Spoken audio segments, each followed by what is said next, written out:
اعوذ باللہ من الشیطان الرجیم بسم اللہ الرحمن الرحیم۔ سورۃ الحجر، رکو 1 تا 6۔ وہ دن بھی آئے گا جب کافر آرزو کریں گے کہ کاش ہم مسلمان ہو گئے ہوتے۔ وہ اللہ ہی ہے جس نے اس قرآن کو نازل کیا ہے، اور اللہ تعالی خود ہی اس کی حفاظت کرے گا۔ یہ اللہ ہی ہے جس نے آسمانوں میں برج بنائے ہیں اور دیکھنے والوں کے لیے اسے سجا دیا گیا ہے۔ اللہ نے زمین کو پھیلا دیا ہے اور اس پر پہاڑ جما دیے ہیں، اور اس میں ہر طرح کے نباتات موزوں مقدار میں اگائی ہیں، اور اس میں تمہارے لیے روزی کے وسائل فراہم کیے ہیں، ان بہت سی مخلوقات کے لیے بھی جنہیں تم روزی دینے والے نہیں ہو۔ اللہ تعالیٰ کے پاس موجود کبھی ختم نہ ہونے والے خزانوں میں ہر چیز دستیاب ہے، اور اس نے ان چیزوں کو مقرر انداز میں اتارا ہے، یعنی آسمان سے برسنے والی بارش اور زرخیزی پیدا کرنے والی ہواؤں کی مثالیں دی گئی ہیں۔ اللہ نے انسان کی تخلیق سڑی ہوئی کھنکھناتی مٹی سے کی، جبکہ اس سے پہلے جنات کو آگ کی لپٹ سے پیدا کیا۔ جب اللہ تعالیٰ نے تمام فرشتوں کو حکم دیا کہ آدم کے آگے سجدے میں گر جاؤ، تو ابلیس نے یہ کہتے ہوئے انکار کر دیا کہ وہ اس کے لیے مناسب نہیں ہے کہ وہ سڑی ہوئی کھنکھناتی مٹی سے بنے ہوئے انسان کو سجدہ کرے۔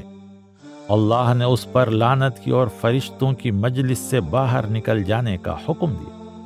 اس وقت ابلیس نے اللہ سے درخواست کی، اے میرے رب، مجھے اس دن تک کے لیے مہلت دی جائے جب سب انسان دوبارہ اٹھائے جائیں گے۔ اللہ نے فرمایا، اچھا، تجھے مہلت دی جاتی ہے اس دن تک جس کا وقت مقرر ہے۔ ابلیس نے کہا، اے میرے رب، تو نے مجھے بھٹکنے کے لیے چھوڑ دیا ہے، میں بھی زمین میں انسان کے سامنے برائی کو خوشنما بنا کر پیش کروں گا، اور میں تمام انسانوں کو بہکا کر رہوں گا سوائے ان لوگوں کے جو تیرے مخلص بندے ہیں۔ اللہ نے ارشاد فرمایا، ہاں، یہی مجھ تک پہنچنے کا سیدھا راستہ ہے، بے شک جو میرے حقیقی بندے ہیں ان پر تیرا بس نہیں چلے گا سوائے ان گمراہ لوگوں کے جو تیری پیروی کریں گے، یقیناً ان سب کے لیے جہنم کا وعدہ ہے۔ جو پرہیزگار بندے ہوں گے وہ جنت کے باغات اور چشموں کے درمیان ہوں گے، اور ان سے کہا جائے گا، اس میں داخل ہو جاؤ امن و سلامتی کے ساتھ۔ اللہ تعالیٰ ان کے دلوں سے رنجش اور کینہ نکال دے گا، اور وہ سب آپس میں بھائی بھائی ہو جائیں گے اور آمنے سامنے صوفوں پر بیٹھے ہوں گے۔ انہیں وہاں کوئی تکلیف ہوگی اور نہ کبھی وہ وہاں سے نکالے جائیں۔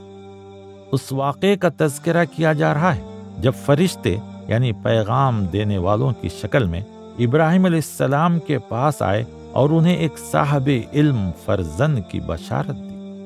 چونکہ ابراہیم علیہ السلام عمر رسیدہ تھے، اس لیے انہوں نے اس خبر پر تعجب کا اظہار کیا۔